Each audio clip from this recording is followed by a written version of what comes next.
Welcome back to Devil's Advocate and an interview with Fatima Bhutto. Fatima Bhutto, we ended part one with the feeling that your aunt Benazir Bhutto had a role to play in the death of both her brothers, and maybe she was even complicit. Can you really, as her niece, accept that she is responsible in some way for the death of both her brothers? Well, in terms of my father's murder, I spent years researching this issue. I spoke to witnesses, police, survivors, and in that there is no doubt in my mind. In terms of her younger brother Shahnawaz's death, this is a possibility. According to Jacques Vergès, who represented the family, according to Shahnawaz's family, it is a possibility. And neither of them would say this lightly.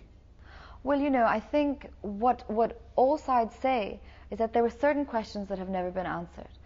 And while Benazir was alive, she refused to engage in those questions. Why?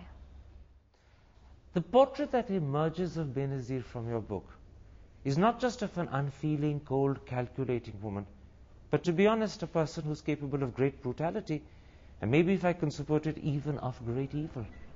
Do you really mean to paint such a terrible portrait? Well, I think Benazir is a very complex person to me. There is also a time when she was my favorite aunt, my beloved Wadi. She was a very complex person, but I think, in answer to your question, perhaps it's the nature of the beast.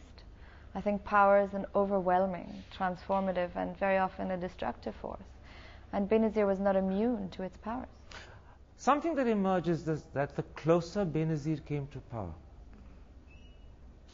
the more she became cruel and ambitious, and the more distant she became from her family and her brothers. Yes. Did power corrupt and ruin her? It certainly seems that way. My memories of her as a woman struggling against power are incredibly different from the woman she was when she was in power. She was your devoted aunt when you were a child. Today, when you look back on the Benazir Bhutto you've discovered through your research, the Benazir Bhutto you know of who failed to help when your father was dying, how do you think of her today? It's very complicated. I can't think of her except as these two sides. I can't see her alone as one. While she was out of power, she was a woman who faced great suffering, who was incredibly vulnerable and brave. But on the other hand, when she was in power, she inflicted much of the suffering that she endured on thousands of people. Without realizing this was paradoxical and ironic. Well, certainly she never commented on its paradoxical nature. Is there a bit of you that still loves her today? Of course. I mean, there is a bit of me that remembers that young woman who used to read me bedtime stories and who I felt safe around. But there is also a part of me that is still very frightened of her. Is there a part of you that now hates her? You know, I think hate and anger are incredibly violent emotions, and if you allow them to take over, they destroy you too.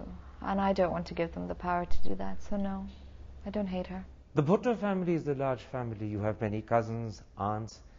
They will all have read this book. How do they respond to the portrait you paint of Benazir? Well, it's not that large a family anymore, unfortunately. You know, I'm not in touch with them. I wouldn't know, actually. One would have to ask them. Do you have any idea how Sanam's children or Benazir's own children, your own first cousins, would respond? No. And to be honest, I think they experienced a very different side of her. I think they benefited greatly when she was in power.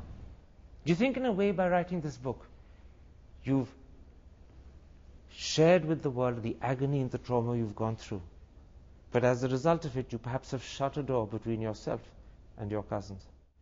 That door was shut a long time ago. Do you regret that? No. So does that mean that Fatima Bhutto is a Bhutto on her own?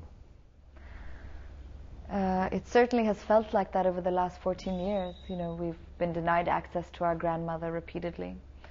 After my father's death, it was like we lost his entire family. We lost my grandmother. My aunts filed cases against my brother Zulfikar and I when we were children. When Zulfikar was 9, our aunt Sanam filed a case against him. So I think we lost them a long time ago. So it's Fatima on her own. Fatima Bhutto, a pleasure talking to you. Pleasure. Thank you for having me.